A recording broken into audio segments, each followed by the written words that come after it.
গ্রীষ্মের এই খর রোদে যদি থাকে কাঁঠালের বিচির ভর্তা, তাহলে আর কি চাই বলুন তো। পাকা কাঁঠালের বিচি দিয়ে যদি দুর্দান্তভাবে এই ভর্তাটা বানানো হয়, তাহলে অনায়াসে 1 থেকে 2 প্লেট ভাত এমনিতেই খাওয়া যাবে। আর সেই ভর্তা বানানোর পরে বাকি অংশটুকু যদি এরকম একটু ভাত দিয়ে মেখে খাওয়া হয়, তাহলে তো আর কথাই নেই। হাই এভরিওয়ান অ্যান্ড আসসালামু আলাইকুম। আশা করছি আপনারা সবাই অনেক বেশি ভালো আছেন ইমান এবং স্বাস্থ্যে।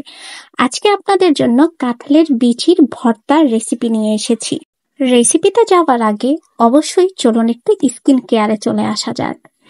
এই ভাইরাল থানাকা ফেস প্যাকটি এত পরিমাণ ট্রেন্ডিং যে স্কিনের যত ধরনের সমস্যা আছে সবকিছুর সমাধান করবে। এই যে আপনি আমার ইউজ করার পর হাতটা দেখতে পাচ্ছেন, কি সুন্দর ব্রাইটেনিং একটি লুক আসছে। আপনি রান্না করার সময়ও এই থানাকা ফেস প্যাকটি যদি দিয়ে আপনি রান্না করেন, তাহলে আপনার কোনো ধরনের সানস্ক্রিনও কিনতে হবে না। আজকেই আমাদের পেজে অনেক রিভিউ দেখে আপনি অর্ডার করে ফেলতে পারেন।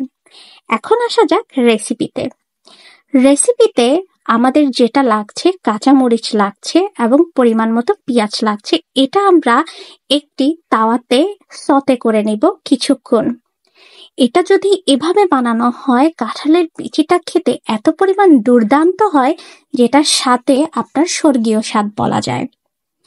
এরপর এটা একটু সতে করে নেওয়ার পরে পাশে আমরা রেখে দিব। এরপর কিছু বিলাতি ধনিয়া পাতাও নিয়ে নিব।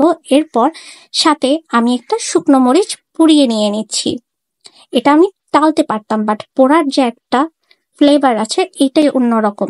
এরপর আমি পরিমাণ মতো লবণ দিয়ে দিচ্ছি।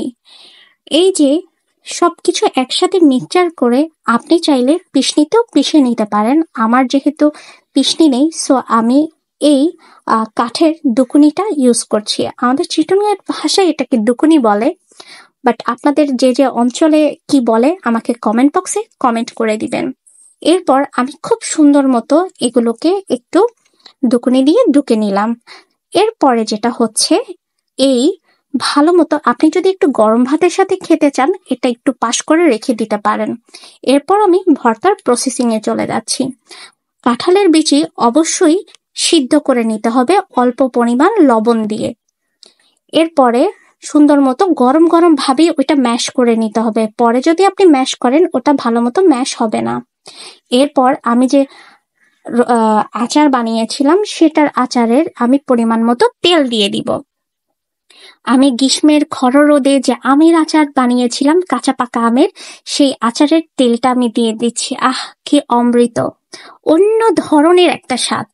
এরপর সবকিছু একসাথে মিক্সড করে এরপর মাখা মাখা মাখা হাত দিয়ে খুব সুন্দর মতো ম্যাশ করে আমি এটা 5 থেকে 10 মিনিট খুব ভালো করে মেখে নিব। যত মাখবো ততই ভর্তার মধ্যে সবগুলো স্বাদ একেবারে ঢুকে যাবে।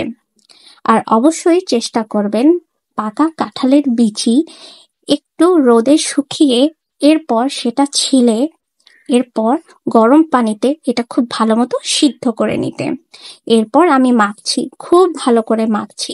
আপনি যত মাখবেন ততই হচ্ছে এই ভর্তাটা খেতে মজা হবে। আপনি যদি পিষনিতেও পিষে নিতে চান, মানে পাটাতে, তখনও আপনি ভালো মতো এটাকে পিষে নেবেন। এই যে দেখুন, এরপর আমি এটা সার্ভিং ডিশে ঢেলে নিচ্ছি। এরপরে টুইস্ট আসছে একটু পরেই।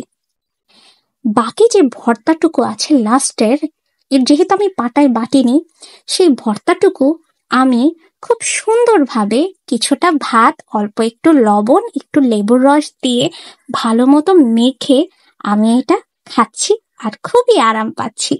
আশা করছি আজকের ভিডিওটি আপনাদের অনেক বেশি ভালো লেগেছে। ঠিক এইভাবে আপনি যদি আপনার বাসায় কাঁঠালের বিচির ভর্তা খেতে চান, এই রেসিপিতে ট্রাই করে আমার লিভস পারফেক্টে ট্যাগ করে দিতে ভুলবেন না। আসবো নতুন কোনো ব্লগ নিয়ে, সে পর্যন্ত সবাই অনেক বেশি ভালো থাকুন। ধন্যবাদ। Thank for watching my video.